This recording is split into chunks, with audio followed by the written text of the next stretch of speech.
Pinamamadali na ng Akbayan Party List ang pagsasabata sa House Bill 5474 o ang Kagandahan Bill.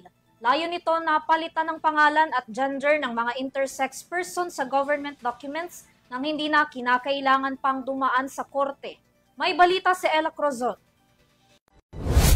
Isinusulong ni Akbayan Representative Percy Senyada ang House Bill 5474 o ang Kagandahan Bill na layong padaliin ang proseso ng pagpapapalit ng pangalan at gender ng mga intersex persons sa government documents nang hindi na kinakailangan pang dumaan sa korte.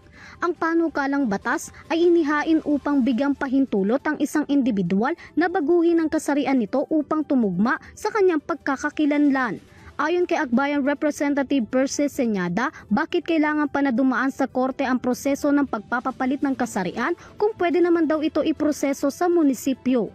Sa ilalim kasi ng kasalukuyang bataso ang Republic Act 9048 na inamyendahan bilang RA 10172 ay isang batas na kung saan pinapayagan na ayusin ang clerical o typographical errors sa civil registry documents, kabilang dito ang pagpapapalit ng person's first name at nickname na hindi na kinakailangan ng court order.